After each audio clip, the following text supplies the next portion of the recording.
لاکھ شکر ہے اس اللہ کا جس نے بنایا اپنے لیے تھا، دے اس نے ہمیں دیا۔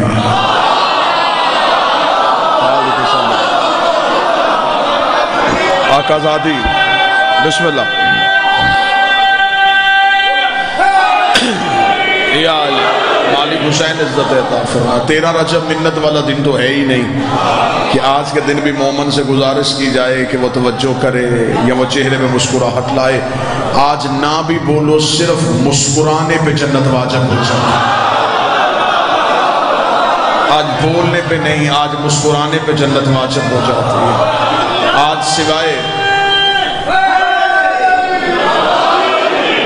آج سوائے منکر کی ہر کوئی خوش ہے۔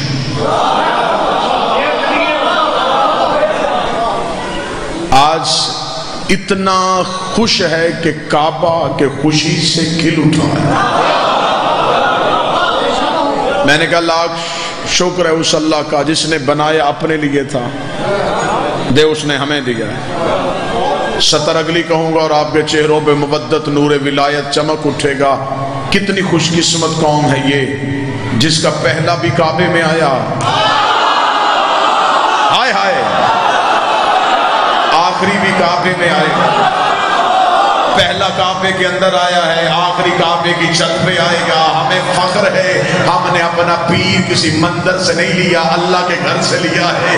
ہم نے کسی بت پرست کو پیشوا نہیں بنایا، ہم نے کعبے کے مالک کو اپنا رہبر چنا ہے، ہم نے کعبے کے مالک کو اپنا پیشوا چنا ہے۔ ہم نے پہلا بھی اللہ کے گھر سے لیا تھا، ہم نے آخری بھی اللہ کے گھر سے لینا ہے۔ زمانہ صرف میرے پیر کے حسد پہ، میرے رہبر کی جلن میں لوگوں نے اپنی مرضی کے امام بھی بنا لیے، لوگوں نے اپنی مرضی کے پیر بھی بنا لیے۔ پھر دھماکوں سے علی مٹانے کی کوشش کی گئی، دھمکیوں سے علی مٹانے کی کوشش کی گئی، فتووں سے علی مٹانے کی کوشش کی گئی، روایتوں سے علی مٹانے کی کوشش کی گئی۔ علی مولویوں سے نہیں مٹتا، علی مفتیوں سے نہیں مٹتا۔ اگر علی کا نام مٹانا چاہتے غیرت کر، دو کام کر، علی خود بخود مٹ جائے گا۔ ایک کعبہ گرا، ایک مسجد گرا، جب تک کعبہ رہے گا علی کا آنا یاد آئے گا، جب تک مسجد رہے گی علی کا جانا ہے۔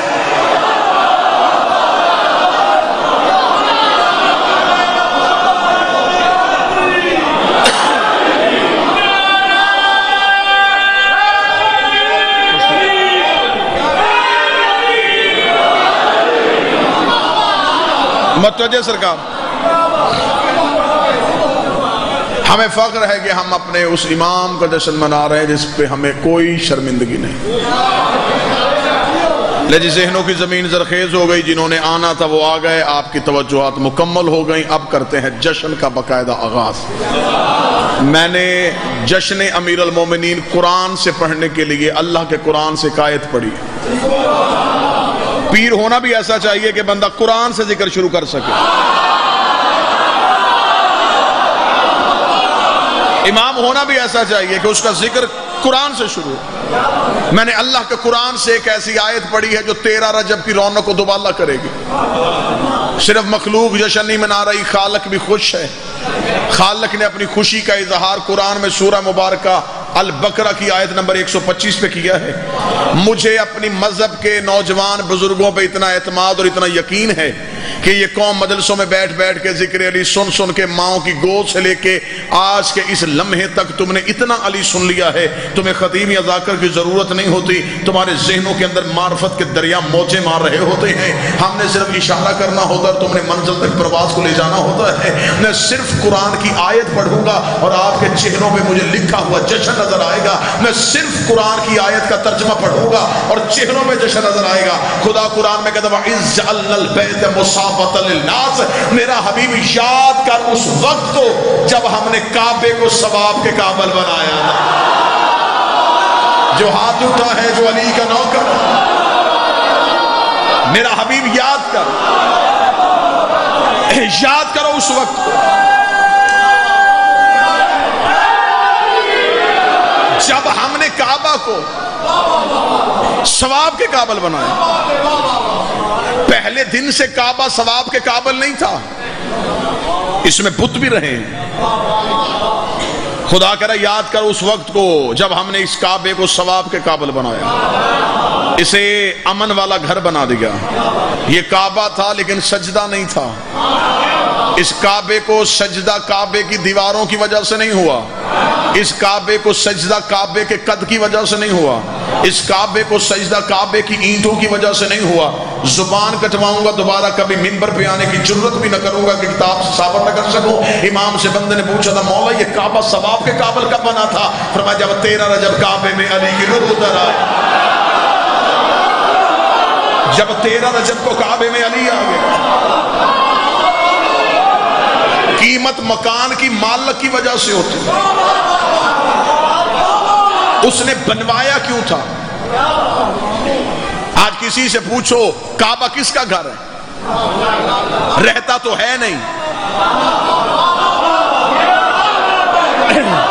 یا تو مجھے رہتا ہوا اللہ دکھاؤ، پھر میں بھی مانوں کہ یہ کعبہ اللہ کا گھر ہے، نہ وہ رہتا ہے، نہ وہ آتا ہے، نہ وہ اترتا ہے، پھر کعبہ کو اللہ کا گھر کیوں کہا؟ میرے سامنے شیعہ سنی مہربان تشریف فرما 13 رجب کو علی کی ماں اپنے گھر سے نکل کے کعبہ کے قریب آئی تھی، 14 رجب بی بی کعبہ میں رکی ہے، 15 رجب بی بی کعبہ میں رکی ہے، 13 رجب پورا دن بی بی کعبہ میں رکی ہے، 3 دن بی بی کعبہ میں رکی ہے۔ علم عباس کو ضامن بنا کے کہتا مذہب تو چھوڑ نہیں سکتا، ہاں اس بندے کی نوکری کروں گا جو مجھے کسی پھٹی سے پھٹی کتاب کی جھوٹی سے جھوٹی روایت دکھائے کہ ان 3 دن 3 راتوں میں ایک دن بھی ابو طالب اپنی زوجہ کو ڈھونڈنے کے لیے نکلے ہوں۔ مجھے زیارت کرنی ہے اس چہرے کی جس کے دل پہ علی ہے۔ 3 دن 3 راتیں بی بی گھر نہیں آئی، کسی گھر کا بچہ گھر نہ آئے تو گھر والوں کو پریشانی ہوتی ہے، اتنی باعزت بی بی گھر سے نکلی اور واپس گھر نہیں آئی، نہ رسول نکلے نہ ابو طالب نکلے، ابو طالب بھی گھر بیٹھے رہے، رسول بھی گھر بیٹھے رہے، بی بی آئی بھی رات کی تاریکی میں نہیں دن کی روشنی میں تھی۔ مکے والوں نے بی بی کو نکلتے بھی دیکھا، مکے والوں نے بی بی کو گزرتے بھی دیکھا، دیوار کعبہ کے قریب رکتے بھی دیکھا، کعبہ سے گفتگو کرتے بھی دیکھا، دیوار کو پھٹتے بھی دیکھا، علی کی ماں کو اندر جاتے بھی دیکھا، دیوار کو ملتے بھی دیکھا۔ آپ کیا سمجھتے ہیں کہ مکے والوں کے لیے یہ بات پرانی تھی؟ یہ بالکل نئی تھی۔ جس گھر کی دیوار کبھی پھٹی نہیں اور یہ بی بی گھر کے اندر کیوں چلی گئی؟ لوگ ہانپتے کانپتے ابو طالب کے دروازے پہ آئے، ابو طالب کے دروازے پہ دستک دی، دستک دے کے کہتے اٹھ رئیس مکہ، اٹھ متولی کعبہ، تیری بیوی گھر سے نکل کے اس گھر کے قریب گئی ہے اور دیوار پھٹ گئی ہے، تیری بیوی گھر کے اندر چلی گئی ہے اور دیوار مل گئی ہے۔ ابو طالب دروازہ بند کر کے مجھے بتانے کیوں آئے ہو؟ یا بلانے والا جانے یا جانے والی جانے، یا میزبان جانے یا مہمان جانے۔ 3 دن بی بی اللہ کے گھر میں بیٹھی رہی۔ مکہ میں نے دن کو سکون، مکہ میں نے رات کو سکون۔ دن والے رات والوں سے پوچھتے، رات والے دن والوں سے پوچھتے وہ بی بی آئی کہ نہیں آئی، وہ بی بی آئی کہ نہیں آئی، وہ بی بی آئی کہ نہیں آئی، وہ بی بی آئی کہ نہیں آئی۔ آخر 16 رجب کو مکے کے سردار اکٹھے ہو کے اللہ کے دروازے پہ گئے، انہوں نے اللہ کے دروازے پہ جا کے دروازے پہ دستک دینی شروع کی۔ ادھر انہوں نے اللہ کے دروازے پہ دستک دی، ادھر سے اللہ کی آواز آئی اٹھ علی کی ماں، میں بھی 3 دن اسی انتظار میں تھا، وہ لمحہ آ گیا ہے، بندوں نے میرے دروازے پہ دستک دی ہے، انہیں دروازہ کھول کے علی دکھا۔ بیوی نے کہا گھر تیرا دروازہ میں کیوں کھولوں؟ خدا نے کہا دنیا کو بتانا چاہتا ہوں جب اللہ کے دروازے پہ دستک دی جائے اندر سے جلی نہیں آتا، اندر سے علی۔ سارے بولو ہاتھ کھول کے حیدری۔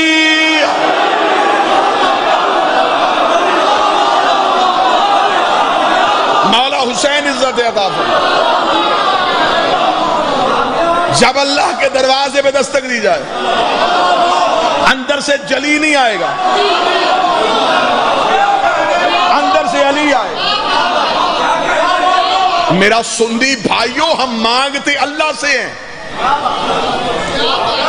بندے ہم پہ اعتراض کرتے ہیں یہ یا علی مدد یا علی مدد یا علی مدد، اللہ سے کیوں نہیں مانگتے؟ میں بتاتا ہوں، فقیر کا کام ہوتا ہے دروازے پہ دستک دینا، اندر سے جو بھی آئے اس کے آگے ہاتھ پھیلا دینا۔ فقیر دروازے پہ بیٹھ کے یہ نہیں کہتا کہ فلاں آئے گا تو اس سے مانگوں گا، اس کا کام ہے دروازے پہ بیٹھ جانا، اندر سے جو بھی آئے اس کے آگے ہاتھ پھیلا دینا، جو بھی آئے اس کے آگے ہاتھ پھیلا دینا۔ ہم پہ فتوے نہ لگاؤ، ہم اللہ کے دروازے پہ مانگ نہیں گئے تھے، اس کے گھر سے سوائے علی کے کوئی آیا ہی نہیں۔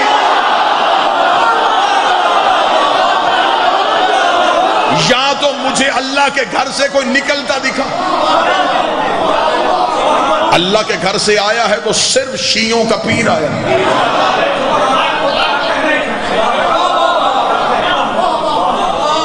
ہم علی ولی اللہ لطف لینے کے لیے نہیں پڑھتے، توحید کو سمجھنے کے لیے پڑھتے ہیں۔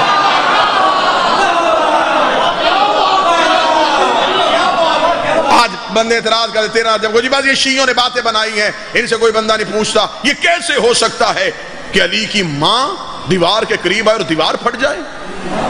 دیوار کیوں پھٹی؟ بی بی دروازے سے کیوں نہیں گئی؟ دروازے سے آ سکتی تھی۔ خانہ کعبہ کے تالے کی چابی بی بی کے گھر پڑی تھی، کلید بردار کعبہ یہ تھے، متولی کعبہ یہ تھے۔ حضرت ابو طالب کے گھر کعبے کی چابی پڑی تھی، لیکن آج بی بی چابی لے کے نہیں گئی، دیوار کے قریب آئی، دیوار پھٹ گئی۔ اللہ نے قرآن منوانا نہیں تھا؟ اگر دیوار نہ پھٹتی خدا کے قرآن کی ایک آیت کا ترجمہ نہیں ملنا تھا؟ خدا نے قرآن میں دعویٰ کر دیا تھا اگر اس قرآن کو پہاڑوں پہ نازل کرتا، مہربانی کرو، احسان کرو، پہاڑ اس کی ہیبت سے ریزہ ریزہ ہو جاتے۔ آج کوئی مولوی تم سے پوچھ لیتا کہ اللہ نے قرآن میں کہا ہے کہ اگر پہاڑوں پہ نازل کرتا پہاڑ ریزہ ریزہ ہو جاتے، تمہارے گھر کی آج تک الماری نہیں ٹوٹی، بتاؤ وہ کون سا قرآن ہے جو پہاڑوں کو ریزہ ریزہ کرتا ہے؟ تمہارے پاس کوئی جواب نہیں۔ ہم ہاتھ پکڑ کے کعبہ کو رکن یمانی دکھا کے بتائیں گے علی بچہ بن کے نہیں آیا تھا، قرآن بن کے آیا۔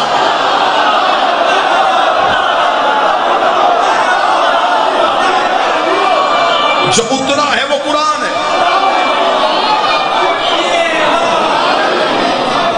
جو ہمارے گھروں میں پڑا ہے یہ لفظوں والا قرآن ہے۔ میں جملہ بڑا خوبصورت جملہ دینے لگا، بڑا خوبصورت جملہ، بڑا خوبصورت جملہ۔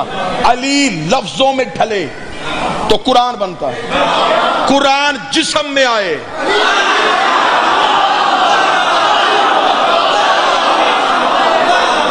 تو علی بنتا ہے۔ قرآن ممبر پہ لے کے اللہ کے قرآن میں ایک آیت ہے، خدا قرآن میں کہتا ہے کہ میرے قرآن کے اندر ایک کتاب مکنون ہے، فی کتاب مکنون، ایک چھپی ہوئی کتاب ہے، اور ہے قرآن کے اندر لا یمسہ الا المطہرون، اسے سوائے طاہرین کے کوئی چھو نہیں سکتا۔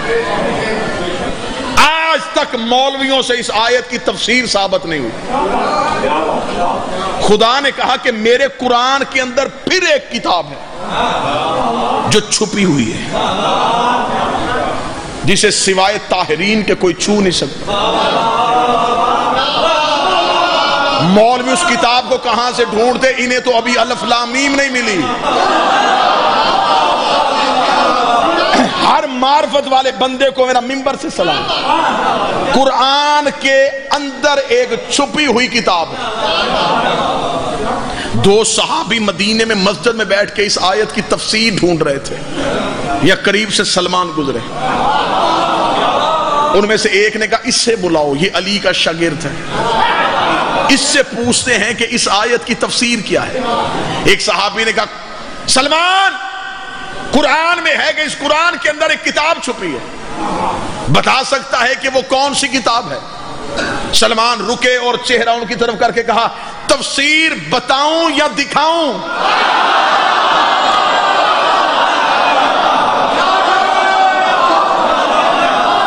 میں تمہیں قرآن کی تفسیر بتاؤں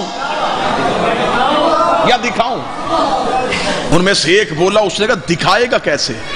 فرمایا تمہیں سامنے نظر آئے گی۔ انہوں نے کہا بھی قرآن کھولے گا، قرآن میں سے انگلی رکھے گا اور کہے گا یہ ہے وہ آیت جسے اللہ نے کتاب مکنون کہا ہے، یہ ہے وہ رکوع جسے اللہ نے قرآن مکنون کہا ہے، یہ ہے وہ سورت۔ سلمان نے قرآن نہیں کھولا، سلمان نے دونوں کی کلائی پکڑی، گلی میں چلتا ہوا، آؤ تمہیں کتاب دکھاؤں، آؤ تمہیں کتاب دکھاؤں، آؤ تمہیں کتاب دکھاؤں، آؤ تمہیں کتاب دکھاؤں۔ زندگی میں سوچنے والے بندے کے سامنے میں نے خطاب کیا ہی نہیں ہے، عشق علی کے بیٹوں سے مانگا، عشق والے بندوں کو معرفت سنانے کے لیے آیا ہوں۔ سلمان ہاتھ پکڑ کے چلتے چلتے زہرا کے دروازے پہنچے، زہرا کی دہلیز پہ ہاتھ لگا، یہ ہے وہ کتاب مکنون، یہ ہے وہ کتاب مکنون۔ اس گھر کے اندر وہ قرآن رہتا ہے، اس گھر کے اندر وہ قرآن رہتا ہے۔ انہوں نے کہا سلمان بوڑھا ہو گیا، تجھے ہی نہیں پتا اس گھر کے اندر قرآن کیسے ہے؟ سلمان نے کہا مجھے بتاؤ قرآن میں کیا ہوتا ہے؟ انہوں نے کہا آیتیں ہوتی ہیں۔ سلمان نے کہا ابھی دروازہ کھلے گا میں تمہیں آیتیں چلتی ہوئی دکھاؤں۔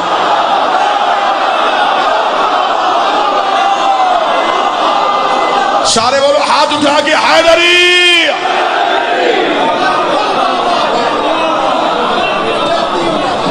میں تمہیں چلتی ہوئی آیتیں، درود سارے حضرات مل کے بلند آواز سے پڑھیں۔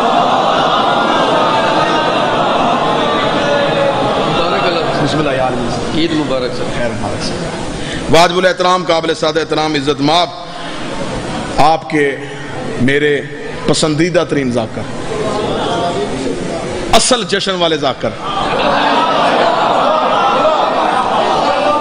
پڑھے لکھے بھی، معیاری گفتگو، معیاری شاعری، بہترین تلفظ، بہترین ادائیگی، بہت بڑے باپ کے عظیم بیٹے۔ آج کی اس خوشی کے صدقے میں میرا مالک ہمیشہ کی خوشیاں نصیب فرمائے، حاسدین کی حسد سے بچائے، شریروں کے شر سے بچائے، دشمن کی نظر سے بچائے، ہر علی ولی اللہ پڑھنے والا ہمیشہ کے لیے سلامت رہے، اپنے شاگرد، اپنے سوزیوں، اپنے خاندان، دوست احباب کے ساتھ قائم کے ظہور تک آباد رہے۔ سلمان نے کہا آؤ میں تمہیں چلتی ہوئی آیتیں دکھاؤں۔ علی قرآن بن کے کعبے کی دیوار پہ آیا۔ چلیں آیت آگے چلتی ہے، اسی آیت کو مکمل کرو اور میں آپ کو سلام کروں۔ خدا کہتا ہے وَأَحِدْنَا إِبْرَاهِيمَ وَإِسْمَاعِيلَ، ہم نے وعدہ لیا تھا ابراہیم اور اسماعیل سے، إِنَّ طَاهِرَ بَيْتِي، تم دونوں باپ اور بیٹے نے میرے گھر کو پاک کرنا ہے۔ میں نے وعدہ کیا تھا میں قرآن سے جشن پڑھوں گا، ایک آیت اور اس میں پورا جشن بند ہے۔ خدا کہتا ہے میں نے ابراہیم اور اسماعیل سے وعدہ لیا تھا کہ تم دونوں نے صرف میرے گھر کو پاک رکھنا ہے، طاہرہ بیتی، میرے گھر کو صاف رکھنا ہے۔ میرے مالک کیوں رکھے صاف؟ تو نے آنا ہے، تو نے رہنا ہے۔ خدا نے کہا نہیں، للطائفین العاکفین ورکع السجود، اس گھر کو پاک کرو، اس میں طواف ہوگا، اس گھر میں رکوع ہوگا، اس گھر میں سجدہ ہوگا، اس گھر میں اعتکاف ہوگا۔ یہ چار لفظ قرآن میں نہ ہو میں تمہارا نہیں اللہ کا مجرم۔ اب بھی قرآن ممبر پہ لے کے آؤ، خدا نے کہا ابراہیم اور اسماعیل میرے گھر کو پاک کرو، صاف کرو، اسے ذرا اچھی طرح سجاؤ۔ یہاں چار کام ہونے ہیں، طواف، رکوع، سجدہ، اعتکاف۔ اب میرا شیعہ سنی مجمع مجھے بول کے بتائے، طواف کعبے کے اندر نہیں ہوتا، باہر ہوتا۔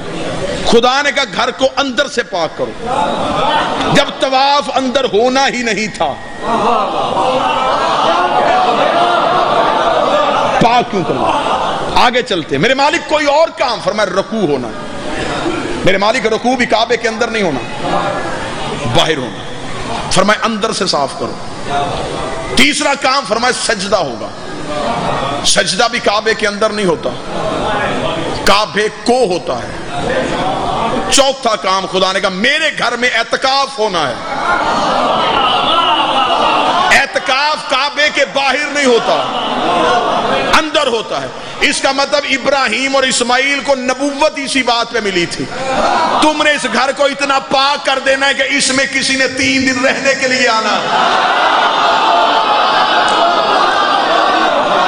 میں اس بندے کے ہاتھ پہ بیعت کروں گا جو مجھے اللہ کے گھر میں کسی کو رکتا ہوا دکھائے کہ کبھی ابراہیم اللہ کے گھر میں رکا ہو, کبھی اسماعیل اللہ کے گھر میں رکا ہو, کبھی کوئی نبی اللہ کے گھر میں رکا ہو, بلکہ اس نے تو نبیوں کی ماں کو اپنے گھر سے نکال دیا تھا. پھر میرے مالک تیرے گھر میں اعتکاف, اور خدا نے یہ نہیں کہا تھا کہ میرے گھر میں رہائش ہوگی, خدا نے کہا میرے گھر میں اعتکاف ہوگا. قرآن کی آیت سے بندوں کو 13 رجب نظر نہ آئے تو میں نے علی کے دروازے سے بھیک مانگی کیوں ہے؟ خدا نے کہا میرے گھر میں اعتکاف ہونا ہے. اعتکاف کا زیادہ سے زیادہ دورانیہ 10 دن ہوتا ہے, کم از کم دورانیہ 3 دن ہوتا ہے. بی بی 13 رجب کو آئی تھی, 16 رجب کو گئی ہے, اور خدا نے کہا صاف کرو میرے گھر میں اعتکاف ہونا ہے. مرضی کے مولوی کے سر پہ قرآن رکھ, مرد اعتکاف بیٹھے گا تو مسجد میں بیٹھے گا, عورت اعتکاف بیٹھے گی تو گھر میں بیٹھے گی. علی کی ماں اللہ کے گھر میں بیٹھی, خدا نے کہا میرے گھر میں اعتکاف ہوا. اب بتا اللہ کا گھر سمجھ کے بیٹھی تھی یا علی کا گھر سمجھ؟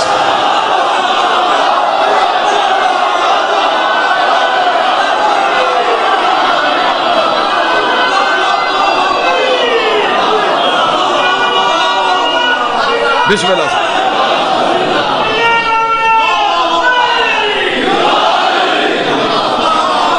مولا حسین الدین بی بی رکی, خدا نے کہا میرے گھر میں اعتکاف ہوا, میرے گھر میں کوئی رکا ہے, بس اس رکنے کے لیے 4 دیواری بنوائی تھی.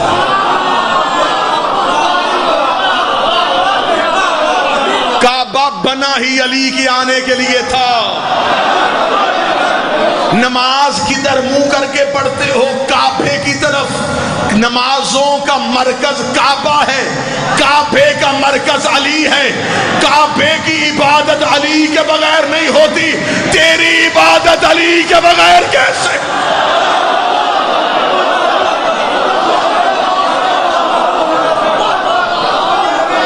اہل سنت کتابوں سے یہ حدیث نبوی دکھانے کے لیے تیار ہو. جب رسول نے فتح مکہ پہ خانہ کعبہ پہنچے تو فرمایا بلال اذان دے. بلال خانہ کعبہ کی چھت میں چلے گئے. سنی کتابوں میں لکھا ہوا, ایک انگریزوں نے ایک فلم بنائی دی میسج, اس میں یہ پورا سین انہوں نے عکس بند کیا. اوپر چڑھ گیا بلال اور اب رش میں نبی کو ڈھونڈ رہا ہے. اندر کے حالات جانے والے نبی نے کہا بلال کیا ہوا؟ فرمایا یا رسول اللہ زمین پہ اذان دیتا تھا,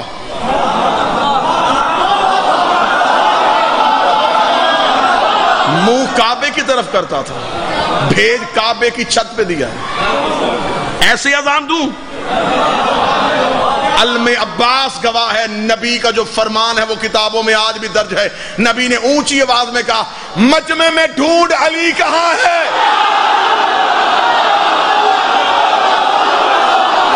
بندے اکٹھے ہو کے نبی کے پاس ہے, انہوں نے کہا یا رسول اللہ تو نے بلال کا چہرہ علی کی طرف کیوں کیا؟ نبی نے وہی پہ حدیث پڑھ دی, فرمایا یا علی انت مثل الکعبہ, اے علی تیری مثال میری امت پہ کعبے کی ہے. کتنا بدبخت ہے وہ نمازی جس کی نماز میں کعبہ ہی نہیں ہے.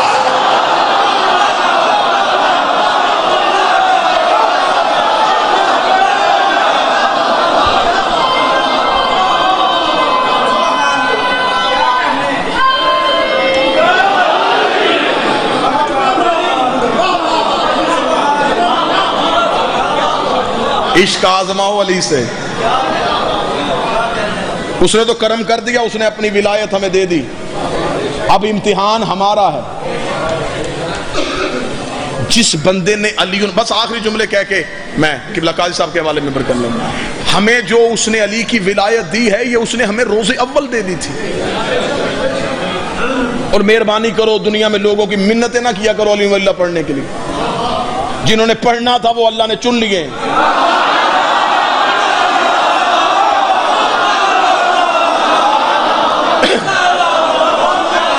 ٹائم ضائع نہ کرو بندوں سے جا کے منت ہے جی دیکھ علی کی ولایت یہاں پہ, علی کی ولایت یہاں پہ, علی کی ولایت یہاں پہ. نہیں, جس نے کتاب دے کے علی مانا تو پھر کیا مانا. علی تو ماؤں کی گود میں واجب ہو جاتا ہے. علی تو یوم الست روز اول اللہ نے روحوں کو چن لیا تھا، جسے اللہ نے علی کی ولایت سے سرفراز کر دیا.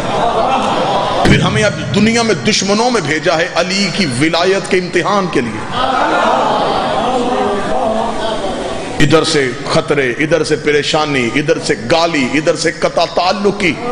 یہ ساری چیزیں جب دیکھو تو سمجھ لینا علی تمہیں قریب کر رہا ہے.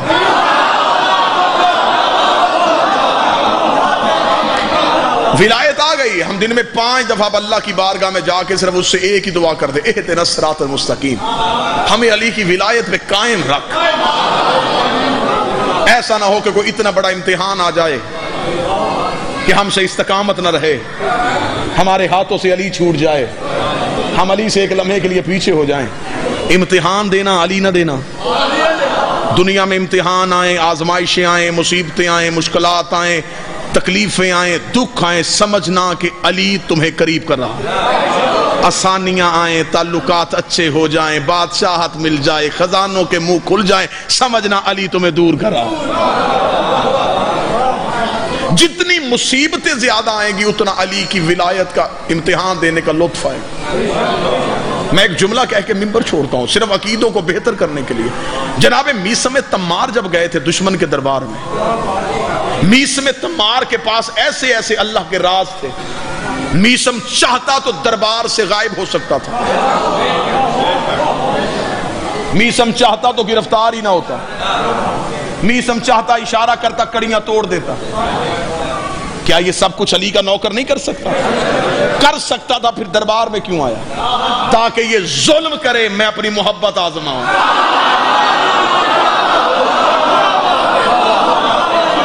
کہ میں علی کے ساتھ کتنا مخلص ہوں. جان بوجھ کے علی کے نوکر دشمن کو، طوفان کو للکارتے تھے کہ ادھر سے طوفان آئے اور میں اپنی جرت آزماؤں. تنہا کھڑا ہے دشمن کے دربار میں. جملے کتاب کے بالکل بے عینے ہی نہ ہو تو ممبر پہ آنے کا ایک لمحے کا لیے میرے مالک مجھے اجر عطا فرمائے. یوں قیدی کھڑا ہے اور حاکم نے، بادشاہ نے دیکھے کہا علی چھوڑ دے.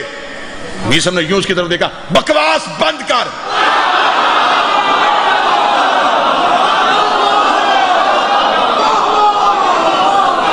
یہ جملہ کتاب میں نہ ہو، میں مجرم ہوں آپ کا. جان بوجھ کے اسے اشتعال دلوایا. کیسا؟ جان بوجھ کے اسے غصہ دلوایا. یہ غصے میں آئے، یہ میری سزا سخت کرے، مجھے علی کی محبت میں لٹنے میں مزہ آئے. کہ بکواس بند کر.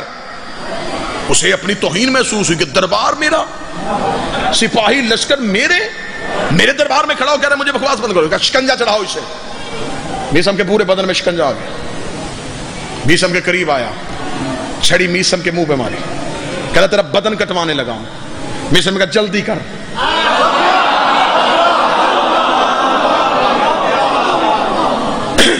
اس نے سپاہی سے کہا پہلے اس کی انگلیاں کاٹو، ابھی پتا چل جائے گا عشق کتنا ہے. جو میثم آپ نے سنا میں وہ نہیں سنانے آیا. اس کی انگلیاں کاٹو. یوں شکنجے میں کہا سب انگلیاں تھی. جلاد نے تلوار نکال کے 4 انگلیاں کاٹ دی. انگلیاں کٹ کے زمین پہ گری. میثم نے دوسرے ہاتھ سے اپنی انگلیاں اٹھائیں،